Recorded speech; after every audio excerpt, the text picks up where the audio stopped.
नमस्कार साथियों, स्वागत है आप सभी का रेशनल वर्ल्ड में। आज हम एक बहुत ही महत्वपूर्ण टॉपिक पर चर्चा करने वाले हैं। ये एक ऐसा टॉपिक है जिसको सुनकर बहुत सारे लोगों को हैरानी होगी, बहुत सारे लोगों की आंखें फटी रह जाएंगी, कान सुन्न होने वाले हैं, क्योंकि कुछ ऐसी भी हमारे यहाँ षड्यंत्र किए गए हैं हमारे इतिहास को लेकर, जिसके बारे में सिर्फ कुछ रिसर्चर्स को पता है। कुछ बहुत ज़्यादा जो डीपली स्टडी करते हैं हिस्ट्री की, उन्हें ये बात पता है, लेकिन आम जन को इसका ठीक उल्टा बताया गया है। इसी में से एक इतिहास का एक पन्ना है 13वीं सदी का, जिसके नायक हैं सम्राट जयचंद्र, जिन्हें सम्राट जयचंद के नाम से भी जाना जाता है। इतिहास के तमाम पन्ने अगर आप पलटेंगे तो वहाँ पे आप पाएंगे कि उन्हें बताया गया है कि वो गद्दार थे, घर भेदिया थे। उन्होंने शहाबुद्दीन गौरी को निमंत्रण देकर भारत बुलाया था और फिर उसने पृथ्वीराज चौहान को मार गिराया था। तो इससे तमाम तरह की इस तरह की जुड़ी हुई बातें इतिहास के पन्नों में बालकों को पढ़ाई जा रही है। स्पेशली कुछ जो विशेष हिंदुत्ववादी संगठन के स्कूल है, वहाँ पे ये बातें जोरों शोरों से पढ़ाई जाती हैं। लेकिन जो वेल रिसर्च्ड इतिहास है, उसमें अगर आप देखें तो ये तमाम कहानियों को पूरी तरह से फर्जी करार दे दिया गया है। आज नहीं, थोड़ा सा समय पहले भी नहीं, आज़ादी तक भी नहीं, बल्कि आज़ादी से भी पहले 1918 में एक किताब आई थी जिसके लेखक थे डॉक्टर गौरी चंद ओझा, गौरी चंद हीरा चंद ओझा। तो इन्होंने इस टॉपिक पर वेल रिसर्च किया था, और जिस किताब के माध्यम से जयचंद को ट्रेटर यानी कि गद्दार कहा गया था, उस पर उन्होंने पूरी तरह से रिसर्च किया, वेल रिसर्च किया। और रिसर्च करने के बाद उन्होंने सारे जितने भी उस समय सबूत उपलब्ध थे, बेसिकली वो भारत के सबसे पहले हिंदी भाषा में लिखने वाले लिपिकार इतिहासकार थे। उससे पहले ब्रिटिश स्कॉलर ही लिखा करते थे, इंग्लिश में लिखा करते थे। उन्होंने हिंदी फॉर्मेट में इतिहास प्रोवाइड कराया था और उनका बहुत अच्छा रिसर्च था। तो उन्होंने पूरे जितने भी अभिलेख मिले 13th सेंचुरी के, 14th सेंचुरी के, 12th सेंचुरी के, सबका गहन अध्ययन किया। उस समय के जितने भी समकालीन नोट्स थे उनका भी गहन अध्ययन किया, और जिस किताब के माध्यम से सम्राट जयचंद्र को गद्दार कहा गया था उसका भी वेल रिसर्च किया। और फिर ओवरऑल जो रिजल्ट उन्होंने कंक्लूजन जो दिया, वो बिल्कुल ही चौंकाने वाला था। उन्होंने कहा कि जिस किताब के माध्यम से सम्राट जयचंद्र को गद्दार कहा गया है, वो किताब ही फर्जी है, और वो उस समय लिखी भी नहीं गई है, बल्कि राजा जयचंद्र के मरने के सैकड़ों साल बाद लिखी गई है। यानी उन्होंने कहा कम से कम 400-500 साल बाद लिखी गई है। मतलब उन्होंने ये कहा कि 16th सेंचुरी से पहले की तो वो कतई नहीं है। यहाँ पे ध्यान दीजिएगा, उनका स्टेटमेंट था कि 16th सेंचुरी से पहले का कतई नहीं है। ये तब का हो सकता है, उसके बाद का मतलब वो 18th सेंचुरी का भी हो सकता है, 19th सेंचुरी का भी हो सकता है, ब्रिटिश पीरियड में भी लिखा गया होगा, ये भी हो सकता है। अब वहाँ से लोगों का बिल्कुल ही दिमाग खुल गया कि अरे ये क्या हो रहा है। जिसे गद्दार कहा जा रहा था, उसके जब इंस्क्रिप्शन मिले, जैसे सारनाथ में एक इंस्क्रिप्शन मिला कुमार देवी का, वहां से पता चला कि जो सम्राट जयचंद्र थे उनके उनका परिवार, उनके दादा, उनके पिताजी, वो तो बनारस के सम्राट थे, वहाँ के राजा थे। और जब बौद्ध जातक कथाएँ पढ़ी जाती है, तो वहाँ पे एक बात आप लोग ध्यान दीजिएगा कि उसमें हमेशा ही काशी के राजकुमार, काशी के राजा, इस तरह की ही बातें आती हैं। ये कहीं पे भी इस बात का ज़िक्र नहीं हुआ कि वो कन्नौज के राजा थे। हालाँकि जब और थोड़ी-सी रिसर्च हुई, तो वहाँ से पता चला कि जो राजा जयचंद थे, उन्होंने बाद में कन्नौज को भी जीत लिया था, और उनके समय में वो भी हिस्सा इनके अंतर्गत आ गया था। तो वहाँ के भी राजा थे।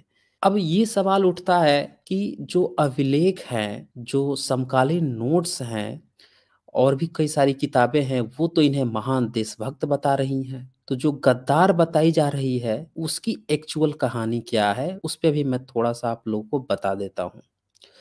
मैं पीडीएफ शेयर करने की कोशिश करता हूँ ताकि लाइन बाय लाइन एक-एक पॉइंट्स को आप लोगों के सामने रख सकूँ। ये डिस्क्लेमर है और ये जो रेफरेंस मैंने लिया है, इस रेफरेंस डॉक्टर सुरेंद्र अज्ञात की बुक से लिया है। इसमें इनकी बुक का नाम है भारत को किसने कमज़ोर किया, बुद्धिज़्म ने या ब्राह्मणिज़्म ने।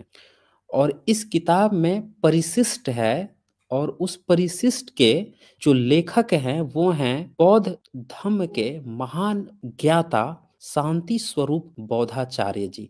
उन्होंने इस पूरे रिसर्च को एक साथ कंपाइल करके परिशिष्ट पार्ट में इसे दिया हुआ है और उसी के रेफरेंस के माध्यम से मैं यहाँ आप लोगों को दिखाने जा रहा हूँ। तो ये आपको स्क्रीन पे फ्लैश हो रहा होगा। शायद मेरी आवाज़ ब्रेक भी हो सकती है क्योंकि यहाँ पे सिग्नल थोड़ा कम दिखा रहा है। शेयर करने पर थोड़ा सा सिग्नल कम हो जाता है। ये प्रॉब्लम अभी आपको 1 वीक और देखने को मिलेगी।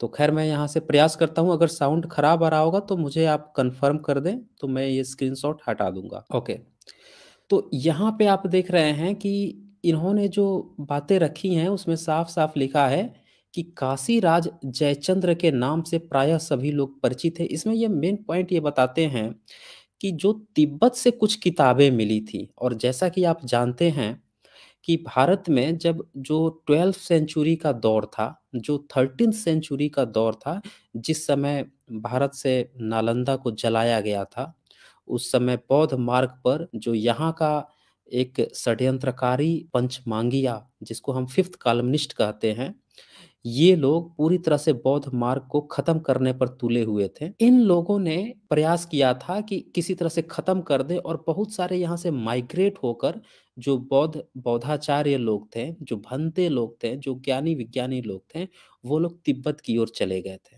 और तिब्बत में जाकर वहाँ पे इन्होंने ढेरों सारी बुक्स को कंपाइल किया था। तो वहाँ से तिब्बती संस्करण में बहुत सारी किताबें मिली हैं जिसमें जयचंद के बारे में आया है। और उन किताबों से ये पता चला कि ये तो महान देशभक्त थे, इनको तो जानबूझकर एक षड्यंत्र के तहत बेसिकली हुआ क्या था कि जब ब्रिटिश भारत में आए थे 19th सेंचुरी और 17th 18th 19th सेंचुरी में, जब उन्होंने कंपाइल करना शुरू किया भारत का इतिहास, तब उन्होंने ये बात पाई कि भारत आखिर गुलाम कैसे हुआ था। जब ये खोज कर रहे थे तो पूरा ठिकरा आज सामने आने वाला था ब्राह्मणों पे कि भाई तुम्हारा वेद रामायण महाभारत ये इतना सारा पुराना है तुम बताते हो, फिर तुम गुलाम कैसे हो गए थे। तुम बता रहे हो कि तुम्हारे पास चाणक्य नीति है, तुम्हारे पास तुम्हें कोई गुलाम नहीं कर सकता, ऐसे तुम्हारे महान महान विद्वान थे, फिर मुस्लिमों से तुम गुलाम कैसे हुए थे। तो इन लोगों ने क्या किया कि बड़ी चतुराई के तहत यही किताब लिखी, पृथ्वीराज रासो, और उसको एक भाट के नाम पर लिखा। जैसे ये बोलते हैं ना कि रामायण तो एक शूद्र ने लिखा है, महाभारत तो एक शूद्र ने लिखा है, लिखे ये खुद हैं ब्राह्मणों ने। उसी तरह से इन्होंने पृथ्वीराज रासो जो किताब लिखा, इसको भी ये ठहरा दिया कि ये भी एक नीच जाति का ही जो भाट होता है, जो मरे हुए व्यक्ति की जो डेड बॉडी होती है उसको जलाता है, उसने लिखा है। तो ये देखिए इनका धूर्तता देखिए, उसके नाम पर इन्होंने ब्रिटिश काल में ही ये चीज़ लिखी और लिखने के बाद से पूरा भंडाफोड़ फोड़ दिया कि भाई जयचंद्र जो था ना, चूंकि ये बौद्ध सम्राट था, तो बौद्धों ने गद्दारी की थी इसीलिए हम हार गए। मतलब अपनी धूर्तता कायरता छुपाने के लिए इन्होंने जो लोग उस समय थे ही नहीं उनके ऊपर ठिकरा फोड़ दिया, क्योंकि ब्रिटिश काल में तो बौद्ध लोग नगण्य थे। तो बहुत ही आसान था कि सारा ठिकरा इन्हीं के ऊपर फोड़ दो। बस इसी गद्दारी के लिए इन्होंने ये किताब लिखी, पृथ्वीराज रासो। बेसिकली ब्राह्मण ही गद्दार थे और इन्होंने गद्दारी का ठिकरा फोड़ा किसी और पे। तो चलिए यहाँ पे आप देख रहे होंगे ये साफ साफ लिखते हैं, यदि जयचंद्र के शिलालेख और चंद्रराज लेख नामक ग्रंथ के तिब्बती संस्करण न मिले होते तो आज भी देशभक्त जयचंद्र भारत के एक कलंकित कुपुत्र के रूप में ही जाना जाता। मतलब ये पूरी तरह से अब डिफाइंड हो चुका है कि ये महान देशभक्त थे। फिर भी आज की डेट में अगर कोई ये कह रहा है कि जयचंद गद्दार है तो वास्तव में वही गद्दार है। ये पूरी तरह से क्लियर हो चुका है, तमाम सबूत प्रमाण मिल चुके हैं। और अभी तक कुछ वर्षों पहले तक तो मैं भी ये बात नहीं जानता था, लेकिन जैसे जैसे हम लोग स्टडी करते जा रहे हैं, वेल रिसर्च जब सामने आ रही है उससे पता चल रहा है कि भारत के इतिहास के साथ कितना बड़ा षड्यंत्र किया गया है। अब इसमें मैं आप लोगों को दिखाता हूँ, जयचंद्र की पूरी जीवनी दिखाता हूँ, एक-एक पॉइंट दिखाऊँगा कि उनका एक्चुअल इतिहास क्या था। दरअसल जो जयचंद्र जो थे वो गढ़हलवाल वंशी राजा विजय चंद्र जो कि 1155 से लेकर 1170 ईस्वी के बीच में ये राजा विजय चंद्र थे, उन्हीं के ये पुत्र थे। मतलब इस दौरान वो राज्यकाल में थे, ऐसा मत सोचिएगा कि इतनी ही इनकी आयु थी। तो इनकी माता का नाम चंद्रलेखा था। कहते हैं जिस दिन जयचंद्र का जन्म हुआ उसी दिन इसके परदादा गोविंद चंद्र ने दर्शाण को जीता था। अतः उसने अपने नवजात पोते का नाम दर्शाण विजय की स्मृति में जयचंद्र रखा था। तो ये देखिए आपको ये सारी चीज़ें पता चल गई होगी कि इनके पिता का नाम विजय चंद्र था और दादाजी का नाम जो है वो गोविंद चंद्र था। और चूंकि ये लोग मेधावी थे, ये लोग परंपरागत सूरवीर थे, तो इसीलिए उसी समय इन्होंने जीत हासिल की थी और उसी के नाम पर इनका नाम जयचंद्र पड़ा था। अब यहाँ पे आपको ये देखना होगा कि इनकी शिक्षा दीक्षा कैसे हुई। तो बहुत सारे अभिलेख मिले हैं, वो अभिलेख भी आगे मैं दिखाऊंगा आपको। उस अभिलेखों से पता चला है कि भिक्षु जगन्मित्रानंद जो थे वही इनके गुरु थे और वो बौद्ध भिक्षु थे, भंते थे, उन्होंने ही पूरी शिक्षा दीक्षा दी थी जयचंद्र को। और जो गोविंद चंद्र थे उनकी पटरानी, पटरानी का मतलब होता है कि राजाओं की बहुत सारी रानियां होती थी, लेकिन जो मुख्य रानी होती थी उसको पटरानी कहा जाता था। तो जो पटरानी थी वो कुमार देवी थी, वो खुद ही बुद्धिस्ट थी। इनकी एक और वो थी दादी थी जयचंद्र की, उनका नाम वसंत देवी था, वो भी बुद्धिस्ट थे। तो इन अभिलेखों के माध्यम से ये सारा बात पता चला है और ये यही कुमार देवी जो है मतलब जयचंद्र की जो दादी हैं, ये सारनाथ में उन्होंने अभिलेख लिखवाया था। चूंकि बौद्ध मार्ग में स्त्रियों का बहुत ज्यादा ही आदर होता है, मातृसत्ता को ये लोग प्रेफरेंस देते हैं, जैसे कि सातवाहनों में आपने देखा होगा। तो उसी तरह से यहाँ पे भी आप देखेंगे कि कुमार देवी जो हैं वो अभिलेख लिखवा रही हैं और वही अभिलेख मिल गया जिससे ये सारा चीज पता चल पाया, इनकी वंशावली पता चल पाई थी। आगे मैं आप लोगों को और कई पॉइंट्स दिखाता हूँ। ओके, तो ये आप देखिए कि यहाँ पे लास्ट पॉइंट था कि भिक्षु जगमित्रानंद उस समय बौद्ध धर्म के, यहाँ पे धर्म लिखा है, बेसिकली धम्म समझिएगा, हिंदी में धर्म ही लिखते हैं, संघनायक थे, वह महान सिद्ध माने जाते थे। सिद्ध कहने का मतलब ये है कि जो उत्तरवर्ती बुद्धिस्ट लोग थे उनमें नाथ और सिद्ध दो परंपराएं थी। नाथ परंपरा वाले भी पूरी तरह से बुद्धिस्ट थे, उत्तरवर्ती बुद्धिस्ट मतलब कि बाद में जो वज्रयान तंत्रयान के बाद से जो बुद्धिज्म का जो पोर्शन बचा था उसमें नाथ थे, सिद्ध थे। जैसे गोरखनाथ वो भी बुद्धिस्ट थे। जहां जहां नाथ लगा है वो सारे के सारे लोग बुद्धिस्ट थे। तो सिद्ध भी, तो ये जो है सिद्ध थे। और इसमें ये भी बात है कि उस समय 84 जो सिद्ध माना जाता था कि 84 सिद्ध होंगे, उन वो लोग ऑलरेडी हो चुके थे, फिर भी इनको भी कहा जाता था कि ये भी सिद्ध हैं। फिर भी तिब्बती लोग आज भी उन्हें 84 सिद्धों की भांति ही मानते हैं। उनकी लिखित 20 पुस्तकों के तिब्बती अनुवाद आज भी उपलब्ध है। देखिए इसको कहते हैं एविडेंस, जिसके लिखित किताब जो हैं आज भी अवेलेबल है, तो ये एविडेंस होता है। और ये तिब्बत में आपको पता ही है, अभी 10,000 बुक्स मिली हैं बुद्धिज्म की। तो ये लोग पढ़ने लिखने में काफ़ी मेधावी थे। नालंदा वाला पोर्शन जला दिया गया लेकिन तिब्बत की चीज़ें बची रही, इसीलिए इतनी सारी किताबें मिल रही हैं। लेकिन आपको जानकर हैरानी होगी कि उन किताबों को ट्रांसलेशन करने का जो ठेका लिया है वो हिंदुत्ववादी संगठन ने लिया हुआ है। ये थोड़ा-सा आप लोग कन्फर्म कर लीजिएगा कि भाई साहब जो 10,000 बुक्स अभी मिली है तिब्बत में, जो लाइब्रेरी मिली है उसका ट्रांसलेशन कौन कर रहा है भारत के लिए हिंदी में? आपको पता चलेगा कि जो हिंदुत्ववादी संगठन जो हैं, जो ये अत्री फत्री छत्री जो हैं, इन्हीं के गुरु जो लोग हैं, जो दिन रात फेक न्यूज फैलाते रहते हैं, इन्हीं के माई बाप दादा लोग लिए हुए हैं, हिंदी में ट्रांसलेट करके प्रोवाइड करेंगे, उसका भी ब्राह्मणीकरण कर देंगे। खैर, तो ये मिला हुआ है। इस ग्रंथ में जयचंद्र के शौर्य, धर्मपरायणता आदि का पर्याप्त वर्णन है। बोधगया से प्राप्त एक लेख, देखिए बोधगया में भी प्राप्त जो हुआ है अभिलेख, वहां से जयचंद्र और जगमित्रानंद का संबंध स्पष्ट रूप से वर्णित है। अब ये पूरा ये श्लोक आप देख रहे होंगे, इस श्लोक को आपको देखने से पता चल जाएगा। ये देखिए, ये पूरा ये श्लोक है, इसमें साफ साफ लिखा हुआ है कि जो जयचंद्र के जो शिक्षा दीक्षा जो दिए थे वो, और उस समय वर्तमान के जो बौद्ध जो धम्म के तत्कालीन कर्णधार थे वो भिक्खु जगमित्रानंद ही थे। मतलब ये 13 सेंचुरी की बात चल रही है। तो उस समय जो है, उस समय भी बौद्ध मार्ग पूरी तरह से खत्म नहीं हुआ था। अभी देखिए 13 सेंचुरी में ये तकरीबन 1170 एडी की बात चल रही है। और आपको पता होगा लगभग 1200 के करीब में नालंदा को जलाया गया था। और लगभग 1192 एडी के करीब में पृथ्वीराज गौरी की हत्या हुई थी। तो चलिए आगे बढ़ते हैं।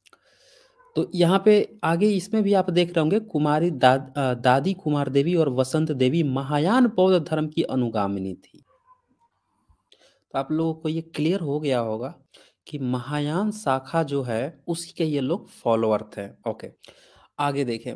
गोविंद चंद्र ने श्रावस्ती, सारनाथ, वाराणसी, कन्नौज, नालंदा और बोधगया के विहारों को पर्याप्त धन, ग्राम आदि दान में दिए हुए थे। ये सारे एविडेंस मिले हुए हैं, क्योंकि जब ये लोग दान देते थे तो वहां पे रॉक इंस्क्रिप्शन लिखवाया जाता था, वहां पे इनके नाम मिलते हैं। तो उनसे वहां के सारनाथ, आज भी आप जब जाते हैं सारनाथ में तो आपको मिलेगा कि वो तो बौद्धों का गढ़ है, बुद्धिज्म का गढ़ है। काशी भी पूरा गढ़ था, ये लोग काशी नरेश हुआ करते थे। लेकिन आज की डेट में काशी में पंडित पुरोहितों ने कब्जा कर लिया है। और आप सभी लोगों को पता है कि जहाँ जहाँ बुद्ध मार्गियों का या उनके नरेशों का या उनके लोगों का जहाँ जहाँ स्थान था, वहाँ पे आज सबको कब्जा कर लिया है इन पंडित पुरोहितों ने। तो अब इसमें आगे हम देखते हैं और आगे क्या क्या होता है। मैं एक एक पूरा आपको जीवनी बताऊंगा, पूरा जो जयचंद्र हैं सम्राट, उनके पूरे कहाँ कहाँ से क्या क्या एविडेंस मिले हैं वो सारी चीज़ें दिखाऊंगा। तो जो जयचंद्र थे वो घुड़सवारी के लिए हस्ती युद्ध मतलब हाथी हाथी पर बैठकर जो युद्ध किया जाता है उसमें पारंगत थे ये।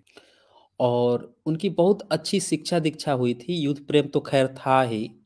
अब जो उस समय की राजनीति थी वो ये थी कि सब लोग जो बौद्ध राजा थे उस पर आक्रमण कर रहे थे, क्योंकि जो शैव मार्ग 9th सेंचुरी से धीरे धीरे उफान मार रहा था। तो इन सभी लोगों का, और फिर 11th सेंचुरी में जो वैष्णव मार्ग आया था, इन सभी का टारगेट था कि जो बौद्ध सम्राट हैं उनके जगहों को कब्जा किया जाए। तो इसीलिए भारत को जो खतरा था, एक तो अंदरूनी खतरा था, ये शैव से वैष्णवों से, ये धूर्त थे। और जो दूसरा खतरा था वो यवनों से था, यानी कि जो मुस्लिम आक्रमणकारी आ रहे थे पश्चिम के इलाके से, वहां से दो खतरा थे भारत में। तो यहाँ पे आप देखते हैं कि पश्चिम से यवन आक्रमणकारी का तो भय था, और पूरब से बंगाल के सेन वंशी राजाओं का, वही सेन वंश जिसने पाल वंश को हरवा दिया और हरा के चुपचाप बैठ गया। और फिर जो खिलजी जो है आराम से आकर जला गया था। आप लोगों को तो याद ही होगा, कुछ नहीं किया था, बिल्कुल छोड़ दिया, हाँ बेटा आओ जलाओ जाओ कोई दिक्कत नहीं है। अब जलवाया या जानबूझ के तुष्टीकरण किया, ये तो क्वेश्चनेबल है ही। अब इसमें क्या होता है कि एक नाटक मिला है जो कि जयचंद्र के द्वारा ही कृत है, रम्भा मंजरी। उसमें क्या लिखा हुआ है कि जो जयचंद्र थे उनकी तुलना की गई है मदन वर्मा की राजश्री रूपी हाथी को बांधने के लिए खंभ से। मतलब जो हाथी को जब बांधा जाता है तो बहुत मोटा खंभा इस्तेमाल किया जाता है। तो जो जयचंद्र थे उनके जो हाथ थी वो फौलाद की हाथ थी, मतलब फौलाद की तरह उनकी तुलना की गई है कि हाथियों को बांधने वाला जो भुजा, वैसे इनकी भुजा थी, इस तरह से इनकी बताया गया है। तो इसमें लेखक ये बता रहे हैं कि इससे निष्कर्ष निकाला जा सकता है कि जो मदन वर्मा था उसको युद्ध में इन्होंने परास्त किया था। मदन वर्मा चंदेल राजा था। ओके आगे सॉरी आगे देखते हैं। फिर अब इनका राज्याभिषेक सुनिए, कैसे इनका राज्याभिषेक हुआ था। जो बहुत सारे ताम्र पत्र मिले हैं जिसको हम कॉपर इंस्क्रिप्शन कहते हैं। तो उन कॉपर इंस्क्रिप्शन में जो 1168 एडी के करीब के मिले हैं, तो उन इंस्क्रिप्शन में बार-बार इस बात को मेंशन किया गया है कि जयचंद्र युवराज थे। और उस समय के इर्द-गिर्द में जितने भी इंस्क्रिप्शन मिले हैं, मतलब जो कॉपर इंस्क्रिप्शन मिले हैं, उनसे ये बात पता चली है कि तब तक वो युवराज थे। और 1170 में जो उनके पिता थे विजय चंद्र, उनकी मृत्यु हुई। तो उस मृत्यु के दौरान जो है, उसके बाद ही ये राजा बने थे, यानी कि 1170 में ही ये राजा बनाए गए। और उस समय का जो एक कॉपर इंस्क्रिप्शन मिला है, उसमें बहुत ही सुंदर तरीके से वर्णन किया गया है इनके राज्याभिषेक को। और बाकायदे टाइम भी लिखा हुआ है कि किस समय में इनका राज्याभिषेक हुआ था। वो लिखा गया है आषाढ़ माह के शुक्ल पक्ष की 6 रविवार को हुआ था। चलिए और आगे थोड़ा-सा देखते हैं। अब इनकी जो जीवनी है, ऑफ कोर्स राजाओं की जीवनी इतनी आसान नहीं थी। हमेशा उन्हें युद्ध करने होते थे और जीत गए तो बच गए, नहीं तो फिर अमर हो जाते थे या यूँ कहें कि शहीद ही हो जाते थे। हालाँकि भारत के जो शब्दावली है उसमें शहीद वर्ड भी नहीं है, वो ये लिया गया है फ़ारसी अरबी के शब्दावली से ये शब्द लिया गया है। तो इसमें जिन यवनों एवं सेना के भय से विजय चंद्र के पुत्र जयचंद को बचपन से ही उत्तम युद्ध कला की शिक्षा दी गई थी, ठीक है, इनको ऑफ कोर्स दी जाएगी, राजा के बेटे थे, दी गई थी। हुआ क्या था कि जैसे ही उनके पिताजी मरे ना, तो जिन-जिन राज्यों को उन्होंने जीता था, उन उन राज्यों के लोग उत्पात मचाने लग गए और जब उत्पात मचाने लगे तो अब बारी थी जयचंद्र की। यही असली समय था उनको अपने शूरवीरता दिखाने का। तो उन्होंने क्या किया कि जब ये सेन वंश जो थे ना, वो मगध पर कब्जा करना चाहते थे, उन्होंने हमला किया तो ये तुरंत ही उस पर चढ़ाई कर दिए और बाकायदे उसे जीते भी थे। उन्होंने उसकी दाल नहीं गलने दी थी, मतलब उसमें उन्होंने हराया था। सेन वंश फिर बंगाल में वापस लौट गया था। उसके बाद से क्या हुआ कि जो इधर के कालिंजर का एक चंदेल राजा था, जो मदन वर्म देव, जिसका भी मैंने बताया था कि उसकी जो हाथी को बांधने के लिए जो खंभा इस्तेमाल किया था, उतने मोटे इनके जो जयचंद थे उनके हाथों की मोटाई की बात कही गई थी। तो उस पर भी उन्होंने आक्रमण किया था, उसको जीत लिया था और उसी समय भौरों पर भी चढ़ाई की थी। खोंड को भी अपने आधिपत्य में कर लिया था। देखिए, उन्होंने तमाम लड़ाइयाँ की थी। जयचंद ने काफ़ी सूरवीर योद्धा कहा गया है। तमाम इतिहासकारों ने इन्हें सूरवीर कहा है। सिर्फ़ कुछ ब्राह्मणवादी जो मानसिकता के लोग हैं, उन्होंने ही जानबूझकर इन्हें गद्दार प्रचारित किया है, ताकि वो अपनी जो कायरता है, धूर्तता है, बाप-दादाओं की जो गद्दारी है, उसको छुपा सकें और ठीकरा इन पर फोड़ सकें। और ये सारी बातों के ताम्रपत्र मिल चुके हैं, कॉपर इंस्क्रिप्शन मिले हैं और कुछ शिलालेख भी मिले हैं, जिसमें इनकी वीरता का पूरी तरह से अच्छी तरह से बताया गया है, बखान हुआ है। चलिए आगे देखते हैं। इसमें आगे जो बहुत सारे इनके जो लेख मिले हैं, उनमें इनको कहा गया है कि इनकी इतनी बड़ी सेना थी कि उस सेना को वो एक साथ या एक बार में चलाने में असमर्थ थे। इसीलिए उनको दल पंगुल भी कहा जाता था। अब इतनी बड़ी सेना होगी तो एक साथ तो चला नहीं सकते हैं। कई जगह जैसे प्रबंध कोश है, वहाँ तो ये बात लिखी हुई है कि जयचंद्र ने 700 योजन पृथ्वी पर विजय प्राप्त की थी। अब एक योजन जो है वो 6 किलोमीटर से लेकर 14 किलोमीटर तक होता है। तो ये तो बहुत बड़ा, किलोमीटर देखा जाए तो बहुत बड़ी जगह हो गई। 700 योजन पृथ्वी पर विजय प्राप्त की थी। अब सांस्कृतिक कार्य की बात करें तो ऑफ कोर्स ये बौद्ध सम्राट तो थे ही और इनकी कला संस्कृति में रुचि थी। ऑफ कोर्स जितने भी बुद्धिस्ट हैं वो सारे सम्राट जो हैं शिल्प कला में माहिर होते थे। मतलब उनकी शिल्प कला, इंस्क्रिप्शन, रॉक इंस्क्रिप्शन, ये सारी चीज़ें मिलती थी। और यही कारण है कि बौद्धों के ही मिलते हैं। या इसका एक और कंक्लूजन आप निकाल सकते हैं कि यही लोग थे ही उस समय, इसीलिए इनके मिलते हैं। जो था ही नहीं उसका मिलेगा कहाँ से? अब प्रसिद्ध काव्य है नैषधीय चरित्र का रचयिता कवि श्रीहर्ष, उनके दरबार का एक कवि था। उसने बड़े गर्व के साथ अपने ग्रंथ में लिखा है कि जब वह जयचंद्र के पास जाता था, तब उसे बैठने के लिए आसन और 2 बीड़ा पान मिलते थे। अच्छा, जयचंद्र जब थे 12th सेंचुरी में तो उस 12th सेंचुरी के दौर में वो सैविज़म और जो वैष्णव मार्ग है, वैष्णव धर्म जो है, संप्रदाय है, वो भी धीरे-धीरे आ रहा था, अस्तित्व में आ रहा था। तो ये जो है सबका आदर करते थे, ऐसा नहीं था, भले ही इन लोगों ने कितना भी बौद्धों पर कुछ भी किया, लेकिन बौद्ध मार्गियों की एक अच्छी खासियत रही है कि कभी भी उन पर कोई भले ही कितना अत्याचार करे, वो फिर भी समानता की भावना रखते हैं, ह्यूमैनिटी की भावना रखते हैं। यही कारण था कि वो उस समय भी साधुओं का, ब्राह्मणों का आदर करते थे। हमारे साथ इंडियन जी भी जुड़े हैं, इनको भी मैंने ले लिया है। ओके। तो यहाँ पे आप देखेंगे कि उन्होंने बहुत सारे दान भी दिए थे, भिक्षुओं को भी दान दिया और उस समय जो ब्राह्मण थे, इनको भी दान दिया था।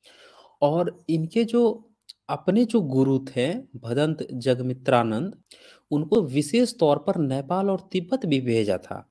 यही कारण है कि नेपाल में या तिब्बत में आज भी बौद्धों की जो किताबें हैं, विरासतें हैं, वो मिलती हैं। जितनी भी पुरानी चीज़ें हैं, वो मिलती इसीलिए मिलती हैं क्योंकि उस समय तक ये लोग जाते थे।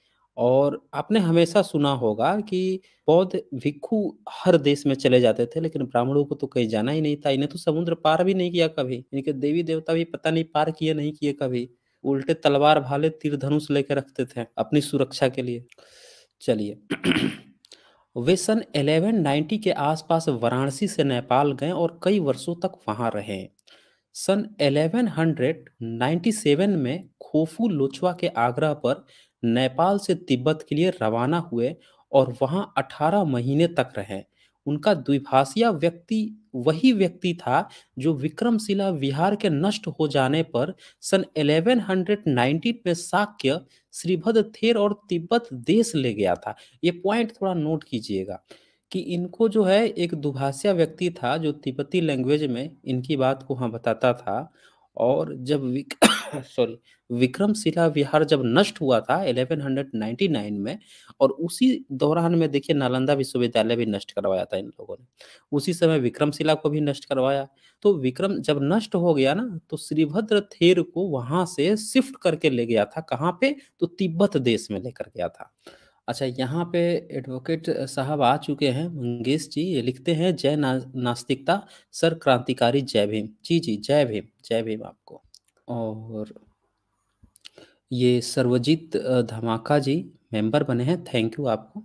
इससे पहले भी एक कोई बंधु कुछ लिखे थे, उनका मैं लास्ट में देख लूँगा। चलिए आगे बढ़ते हैं। अब इसके बाद जो है दुर्ग निर्माण, यानी कि जो किला होती थी, जो फोर्ट होता था, उसके निर्माण की बातें या इनके जो एविडेंस मिलते हैं, जो रहने के जो एविडेंस मिलते हैं, उसके बारे में थोड़ी सी हम बातें जान लेते हैं। अब चूंकि जयचंद्र का जो साम्राज्य था वो काफ़ी धीरे धीरे बड़ा हो गया था, क्योंकि इन्होंने अगल बगल के जो राजा थे, जो इलाके थे, उसको इन्होंने जीत रखा था। और ये ऑलरेडी ही बौद्ध सम्राट थे, तो ऑफ कोर्स वीर सूरवीर तो थे ही। और ये तो इनका पेरेंटल था, इनके दादाजी भी बहुत सारी चीज़ों को हेलो।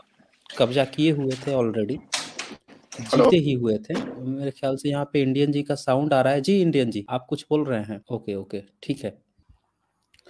यहाँ पे अमित जी भी कुछ लिख रहे हैं, इसको भी हम लोग देख लेते हैं। ओके, अमित जी लिखते हैं, सर नमस्कार, सभी दोस्तों को जय भीम और बहुत सारा प्यार। दोस्तों रैशनल वर्ल्ड और साइंस जर्नी चैनल को सब्सक्राइब कीजिए, इस वीडियो को भी लाइक और शेयर कर दीजिए दोस्तों। जी जी, बहुत बहुत धन्यवाद अमित जी आपका। ओके, तो यहाँ पे आप देखेंगे कि उन्होंने बहुत सारी सेनाएं जो हैं, टुकड़ियाँ उन्होंने बनाई थी और अनेक दुर्गों किलों का निर्माण करवाया था।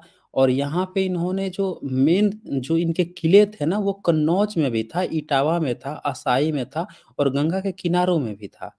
लेकिन जो जिस फर्जी किताब में इनको गद्दार बताया गया, जो बाद में लिखकर ब्राह्मणों ने एक कुकर्म किया था, उस किताब में इनको कन्नौज का ही राजा बताया गया। बाकी कोई मेंशन ही नहीं है, कुछ भी मेंशन नहीं है। इवन इनको पृथ्वीराज का सौतेला भाई तक बता दिया गया, जबकि वो कभी उनके सौतेला भाई थे ही नहीं, दूर दूर तक उसका रिश्ता नहीं था। कहाँ ये बौद्ध सम्राट थे, कहाँ वो पृथ्वीराज वो था। बाद में उसको चौहान भी लगा दिया गया। पृथ्वीराज के साथ जो ये चंद्रवरदाई के नाम पर जो किताब लिखी गई, उसमें उसको चौहान भी बता दिया गया। खैर आगे देखते हैं, वो सारी बातें आएंगी, अभी आगे आएंगी। तो जो जयचंद्र थे, उन्होंने लगभग 24 ईयर्स तक राज्य किया था। 24 साल तक इन्होंने राज्य किया था।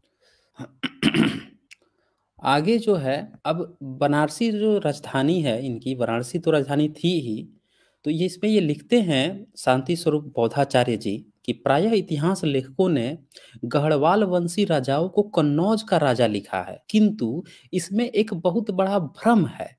गढ़वाल वंश की राजधानी कन्नौज में भी थी, किंतु वह बहुत बाद में बनी थी। देखिए, ये पॉइंट नोट कीजिएगा। पूर्व से इस वंश की राजधानी वाराणसी में ही थी। चंद्रदेव ने सन 1080 में कन्नौज को प्रतिहारों से छीना था। आपको याद होगा गुर्जर प्रतिहार, तो उन लोगों से इन्होंने छीना था और गोविंद चंद्र ने वहां अपनी दूसरी राजधानी बनाई थी। ये सेकंड राजधानी बनाया था उनके दादाजी गोविंद चंद्र ने। तब से काशी राज कन्नौज के महाराजा भी कहे जाने लगे। गोविंद चंद्र के पिता मदन पाल ने अपने मदन विनोद निघंटू नामक ग्रंथ में अपने को काशीराज ही लिखा है। ये देखिए, इस पॉइंट को नोट कीजिएगा कि वो तब तक काशीराज ही लिखे हैं, और जितना जातक कथा पढ़िएगा सब में जितने भी शासक होंगे सॉरी, बौद्ध कथानकों के, वो सब काशी नरेश ही होंगे। यहाँ तक कि जो ये दशरथ जातक कथा है उसमें भी दशरथ काशी नरेश ही है। साम जातक कथा में भी जो राजा इसकी हत्या कर देता है साम की, जिसको ये श्रवण कुमार बना दिए हैं, वो भी काशी ही नरेश है। तो ये सभी लोग उस समय, काशी बौद्धों का गढ़ हुआ करता था, आज के डेट में इन्होंने कब्जा कर लिया। और इन्होंने जो फर्जी किताब लिखी, जानबूझकर इसको कन्नौज का राजा बताया। अगर ये काशी नरेश उसमें लिखते ना, तो इनकी पोल फिर खुल रही थी कि भैया, अगर बौद्धों का अगर राज्य था काशी में, तो फिर तुम लोग यहाँ क्या कर रहे हो पंडे पुजारी आजकल यहाँ पे? उनकी सारी चीजें कहाँ चली गई काशी से? ये सवाल खड़ा होता। तो बहुत ही धूर्तता पूर्वक इन्होंने ये सारे काम किए हुए हैं। आगे देखिए सारनाथ के कुमार देवी वाले शिलालेख में भी, और सारनाथ में ये इंस्क्रिप्शन मिला है बाकायदे, तो उसमें जो है गोविंद चंद्र को काशी का महाराजा कहा गया है। जयचंद्र को बोधगया वाले लेख में काशीस लिखा गया है। देखिए, वहां भी इनको काशी का ही राजा बताया गया है, चाहे वो बोधगया का इंस्क्रिप्शन हो या फिर सारनाथ का इंस्क्रिप्शन हो, दोनों जगह। तो मैं बार बार कहता हूँ कि जब भी आपको इतिहास जानना हो ना, तो ये ब्राह्मणों के जो फर्जी कागज पर जो लेख उन्होंने ब्रिटिश काल में लिखे हैं, उसको मत मानिए। जो जमीन खोदने पर नीचे से निकल रहा है ना, जो उस समय के लिखे हुए बातें निकल रही हैं ना, वो झूठ नहीं बोलेंगी, वो मिलावटी नहीं होंगी। ये तो कभी भी कुछ मिलावट कर देगा। अभी देखिए कितनी मिलावट किए जा रहा है, बदलते जा रहा है। ताड़ना को बोल रहा है कि नहीं, अगल अलग मतलब होता है। चलिए, मुसलमान लेखकों ने भी अपने इतिहास ग्रंथों में जयचंद्र को बनारस का ही राजा कहा है। लीजिए भाई, अब इससे बड़ा सबूत क्या होगा? विदेशी आता है, अब वो लड़ाई किया होगा तो उसको तो पता होगा ना कि कौन राजा कहाँ का है। वो भी लिख रहा है कि बनारस के ही राजा थे। इन सब बातों से स्पष्ट है कि जयचंद्र की प्रधान राजधानी वाराणसी ही थी।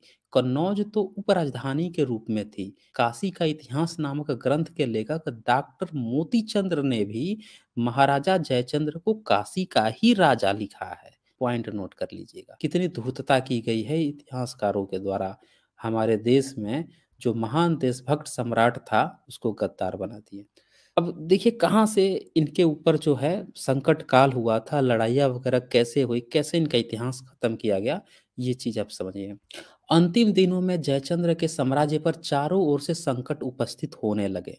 सन 1192 एडी में, ईस्वी में, पृथ्वीराज चौहान के राज्य पर शहाबुद्दीन गौरी के आधिपत्य हो जाने के पश्चात पश्चिम में यवनों का आतंक छाने लगा।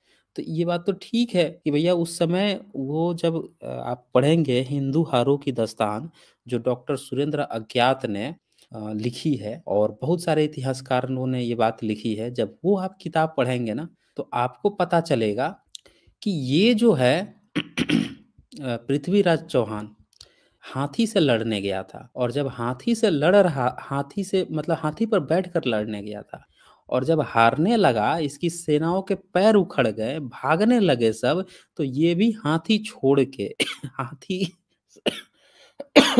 सॉरी, हाथी छोड़कर घोड़े पर बैठ गया, अब भाग निकला, और घोड़े पर भाग रहा था, कायरों की भांति भाग रहा था ये। फिर इसको जो है, इसके जो सैनिक हैं शहाबुद्दीन गौरी के, जाते हैं पकड़ते हैं, और पकड़ के किनारे पर गला रेत देते हैं, मार देते हैं उसको। ये इसकी कहानी थी पृथ्वीराज चौहान की।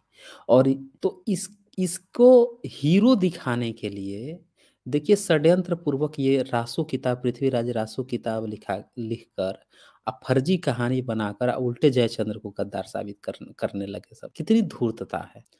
तो ये जब इसकी मौत हो गई ना, ये पृथ्वीराज चौहान की, तो 1193 मतलब 1 से 1.5 साल में ही फिर एक हल्का आक्रमण हुआ था जयचंद्र पे। तो जयचंद्र ने उसका मुंह तोड़ जवाब दिया था और उस लड़ाई को हरा दिया था उसमें, मतलब जीत गया था। उसके बाद से क्या हुआ कि फिर लड़ाई हुई थी। अब क्या हुआ कि असल जो गद्दार थे वो मगध के बगल में जो ये बंगाल है, जो सेनवंशी थे जिन्होंने नालंदा विश्वविद्यालय जलवाने में प्रमुख भूमिका निभाई थी। तो उन्होंने क्या किया, उसी दौरान की घटना है। देखिए 1200 के करीब में नालंदा जलाया गया और ये उसी के ठीक पहले 1193 की घटना है, 7 साल पहले की घटना है। जैसे इन्होंने देखा कि अच्छा जो शहाबुद्दीन गौरी है, पृथ्वीराज को तो मार दिया, अब बीच में पड़ रहा है ये काशी नरेश ये जयचंद्र, तो इस पर भी हमला कर रहा है, लड़ाई चल ही रही है, तो ऐसा करता हूँ कि मैं इस पर हमला कर देता हूँ। जैसे मैं हमला करूँगा मेरी तरफ आएगा तो वो उधर से आकर इसको दबोच ही लेगा। ये षड्यंत्र किया गया। अब क्या हुआ कि इसने ये अच्छा अवसर देखकर मगध पर धावा बोल दिया। किसने? तब बंगाल के सेनवंशियों ने। जयचंद्र ने विशेष रूप से पश्चिम में भीड़े होने के कारण पूरब की ओर ध्यान नहीं दिया। अब देखिए पश्चिम की तरफ ही तो ऑलरेडी जब वो हमला किया था शहाबुद्दीन गौरी, तो उधर ही उससे लड़ रहा था, तो पूरब की तरफ यानी कि मगध की तरफ ध्यान नहीं दिया। तो वहीं पे उसी वर्ष पूरे मगध पर सेन वंश का अधिकार हो गया, मतलब पाल वंश का शासन था मगध पे। तो वहां पे वो सब बौद्ध थे पाल वंशी, उनको हराकर इस सेन वंशियों का उन पर कब्जा हो गया था। इन दोनों की चूंकि बौद्ध राजा थे तो इनका आपस में कनेक्शन था, हमारे ऊपर हमला करोगे तो मैं आ जाऊंगा बचाने। तो ये हमेशा जाता था डिफेंड करने, बस वहां पे मगध वाले हार गए, अकेले पड़ गए, दोनों तरफ से गद्दारी कर दिए ये सब सेनवंशी। तो जयचंद्र ने यह सोचा कि पश्चिमी भाग में शांति स्थापित कर पुनः पूर्वी भाग को आसानी से वापस लिया जा सकेगा। किंतु ऐसे अवसर से लाभ उठाने के लिए शहाबुद्दीन गौरी भी अपनी संयुक्त विशाल सेना के साथ गढ़वाल साम्राज्य पर टूट पड़ा। अब यहाँ पे क्या हुआ कि ये तो लड़ रहा था, छोटी लड़ाई हुई, पर इसे नहीं पता था कि ये लड़ाई, छोटी लड़ाई जीत लूंगा, इसके बाद से ये तो भयंकर सेना लेके भी आएगा, ये इनको नहीं पता थी। अब इधर मगध भी हार गया था तो वहां से इनके साथ गड़बड़ी हो गई और यहीं से जयचंद्र की लड़ाई, मतलब उस लड़ाई में थी सूरवीरता की मौत मरा था, लड़ते हुए मरा था, भागा नहीं था घोड़े पर बैठ के, हाथी से घोड़े पर कूद के जाके गर्दन नहीं रतवाया था, बल्कि लड़ते हुए मरा था, वीर गति को प्राप्त हुआ था। तो तमाम इतिहासकारों ने इनकी सूरवीरता की बात की है। और ये जो असल जो गद्दार हैं, वही आज भी उनको जयचंद्र को, सम्राट जयचंद्र को गद्दार कहते हैं। अब दोषारोपण निर्मूल क्या इन पर किस कहानी के माध्यम से इनको बदनाम किया गया है, वो कहानी भी यहाँ पे दी गई है कि बरदाई नामक भाट के लिखे पृथ्वीराज रासो के आधार पर मतलब कागजी लेख के आधार पर इंस्क्रिप्शन और ये सारी चीजें समकालीन नोट्स को भुला दिया गया। कागजी नोट्स के आधार पर ये देखिए, अधिकांश लेखकों ने लिखा कि जनता में यह कहानी भी अत्यधिक प्रचलित हो गई है कि जयचंद्र के निमंत्रण पर शहाबुद्दीन गौरी ने पृथ्वीराज चौहान पर आक्रमण किया था और अंत में देशद्रोही जयचंद्र पर भी हमला बोल दिया था। किंतु इस बात का उल्लेख पृथ्वीराज रासो के अतिरिक्त अन्यत्र कहीं भी नहीं मिल पाया है, कहीं भी नहीं मिलता है, सिर्फ उसी किताब में मिलता है, क्योंकि वो इन फर्जी लोगों ने लिखी थी। आज सोचिए कितनी धूर्तता किए हैं। उस समय निम्न जात को किताब लिखने का हक था। पृथ्वीराज जो चंद्र बरदाई अगर भाट था, जिस जो शव जलाते हैं, लाश जलाते हैं, डेड बॉडी जलाते हैं, उसको लिखने पढ़ने का अधिकार था कि वो किताब लिख देगा। हैं? कितनी धूर्तता की है सब ये। अब रासो के अनुसार जयचंद्र की पुत्री संजोगिता एवं आबू के राजा नाहरदेव की पुत्री पृथ्वीराज पर अनुरक्त थी। उन्हें पृथ्वीराज क्रमशः भगा लाया था। अब देख लीजिए, पृथ्वीराज जो है पहले किसको भगा के लाया, तो जयचंद्र की जो बेटी थी, पुत्री थी संजोगिता, उसको भगा के लाया, और आबू के जो राजा था नाहरदेव, उसकी भी बेटी को भगा लाया, ये लिखा हुआ है। लेकिन इसमें मज़े की बात पता है क्या है? जब इसकी जाँच की गई ना तो ये पूरी तरह से फर्जी कहानी निकली। रासो में यह भी वर्णित है कि मेवाड़ का राजा समर सिंह तड़ावड़ी के युद्ध क्षेत्र में मारा गया था, किंतु विद्वानों ने ऐतिहासिक खोज के आधार पर इन सब बातों को काल्पनिक सिद्ध कर दिया है। देखा आपने, खुद पढ़ लीजिए, मैं इसीलिए स्क्रीनशॉट दिखा रहा हूँ, ताकि आप लोग जो है ना खुद अपनी आँखों से देख लीजिए कि क्या इतिहास है और क्या ये धूर्तता किए हुए हैं। अब इसमें आप देख रहे हैं कि क्या लिख रहा है कि राजा समर सिंह तरावड़ी युद्ध क्षेत्र में मारा गया, किंतु विद्वानों ने ऐतिहासिक खोज के आधार पर इन सब बातों को काल्पनिक सिद्ध कर दिया है। समर सिंह पृथ्वीराज से 150 वर्ष पीछे हुआ। ध्यान दीजिएगा, समर सिंह पृथ्वीराज से 150 वर्ष पीछे हुआ, मतलब इनके पृथ्वीराज के बाद भी 150 साल बाद हुआ था। सोचिए वो जो है इसको क्या नाम है, इसके साथ लड़ाई में कैसे मारा जाएगा, ये बातें लिखी हुई, कितनी फर्जी बातें लिखी हुई हैं। और देखिए, और राजपूताना का नाहरदेव पृथ्वीराज से शताब्दियों पूर्व हो चुका था। शताब्दियों मतलब 100 साल, कई 100 साल पहले हो चुका था। सुना आपने? उन दोनों को इसके साथ ला दिए किताब में। तो मतलब नहीं, जानकारी तो इनको इतिहास की थी नहीं। जब फर्जी में घालमेल किए तो छोटी मोटी कहानियां इधर उधर से जोड़ तोड़ के सोचे कि हम तो गोला मार देंगे, सब लोग बेवकूफ हैं ही, पढ़ने लिखने का अधिकार है तो समझ ही नहीं पाएंगे। कभी सोच ही नहीं पाए थे कि भविष्य में बाबा साहब अम्बेडकर के, ज्योतिराव फूले के और बुद्ध की संतानें, पेरियार की संतानें जो है फिर से उठ खड़ी होंगी, और उठकर खड़ी होंगी और वेल रिसर्च के अनुसार ठोक के सीना पर बोलेंगी ये इतिहास है, खोज निकालेंगे इतिहास। ये इनको पता ही नहीं था, तो जो मन में आया वही गपोड़ गाथा लिख दिए। आगे इसमें लिखा है कि संयोगिता सर्वथा एक कल्पित नायिका है। ये पूरी तरह रिसर्च से पता चला है। अच्छा, ये कैसे हुआ है ये भी आपको मैं दिखा देता हूँ। इसमें जो है, हाँ, अब मैं आगे ये देखिए, रासो के लेखक ने अपने को पृथ्वीराज का समकालीन कहा है, किंतु उसके द्वारा वर्णित सारी तिथियां एवं चौहानों की वंशावलियां तक अशुद्ध हैं। देखा आपने, जो वन, वंशावली है चौहानों की वो अशुद्ध है, और उसने अपने को समकालीन कहा है, लेकिन चीजें मैच नहीं कर रही हैं। अतः इन सब बातों के आधार पर महामहोपाध्याय डॉक्टर गौरी शंकर हीराचंद्र ओझा ने सिद्ध किया है कि रासो 16वीं शताब्दी से पूर्व की रचना नहीं है। सुना आपने? घटना 12th सेंचुरी की और 16वीं सदी से पहले की ये किताब नहीं है, जिसके आधार पर उनको गद्दार बताया गया है।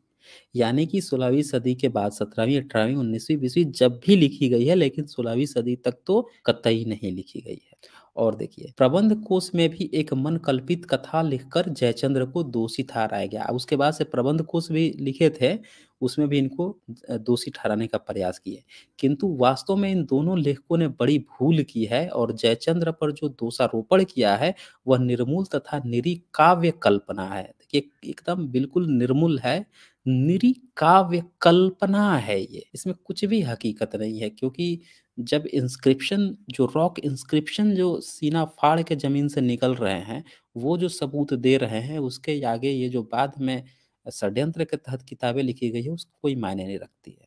अब ये कैसे वीर गति को प्राप्त हुए, इसके बारे में थोड़ा सा पॉइंट एक दो देख लीजिए। विशेष रूप से सन्नद्ध होकर आक्रमण किए हुए शहाबुद्दीन गौरी को रोकने के लिए आगे बढ़ा। इटावा के पास चंदावर में जमकर युद्ध हुआ। हस्ती युद्ध में निपुण, यानी कि हाथी पर बैठकर युद्ध करता था जयचंद। उन्होंने अंधाधुंध युद्ध कर रहा था, किंतु अचानक उसका हाथी भड़क गया। तो इनको ये कहानी पता चल गई होगी कि भाई वो तो हाथी से लड़ाई करता है, तो उसको कुछ ऐसा किया जाए कि हाथी पागल हो जाए। तो उन्होंने कुछ ऐसा किया हो गया, उसका हाथी भड़क गया, और वह भारतवर्ष का अंतिम महाप्रतापी सम्राट युद्ध क्षेत्र में ही वीर गति को प्राप्त हो गया। तो ये कहानी हुई है कि उनका हाथी भड़क गया था और इसलिए फिर उनको वीरगति को प्राप्त हो गया, अन्यथा कुछ और भी कहानी हो सकती थी। ये बहुत ही सूरवीर महान सम्राट थे। इन स्थानों को जनता के रक्त, अच्छा, इसके पश्चात किस प्रकार कन्नौज, वाराणसी एवं सारनाथ की लूट हुई, इन स्थानों की जनता के रक्त के फाग उड़े तथा भारत भूमि परतंत्रता की बेड़ियों में बंध गई, इन्हें प्रायः सब लोग जानते हैं। तो देखिए, ये थी कहानी पूरी तरह से, और किस तरह से इन लोगों ने फर्जी चीज़ें कहकर इनको बदनाम किया। और ये लास्ट पॉइंट जो है, इसको मैं बोल देता हूँ, जो कंक्लूजन पॉइंट है कि भारत के इतिहासकार एक तरफा इतिहास लिखने के लिए संसार भर में बदनाम है। ये बिल्कुल सही बात है। पूरा जो विश्व है, वो भारतीय इतिहासकारों को कहता है कि ये जो है ना, फर्जी लिखते हैं सब इतिहास। जाँच होती है तो उल्टा पाया जाता है, फर्जी तो इतिहासकार हैं ही। तो वे हमेशा से ही अपनी असफलताओं का ठिकरा औरों के सिर पर फोड़ते रहे हैं। बौद्ध धर्म विरोधियों ने षड्यंत्र करके पहले तो बौद्धों की स्थिति को दुर्बल किया, फिर सभी प्रकार की तोहमत उन्हीं के सिर पर मढ़ दी। ये असल पॉइंट है। हमारी समझ में नहीं आता है कि जयचंद्र को देशद्रोही और गद्दार किस आधार पर कह दिया गया। तो ये लास्ट स्टेटमेंट दिया है जो शांति स्वरूप बौद्धाचार्य जी हैं, उन्होंने। क्या चीज़ें सामने आई हैं और क्या चीज़ें इन लोगों ने प्रचारित कर रखी है।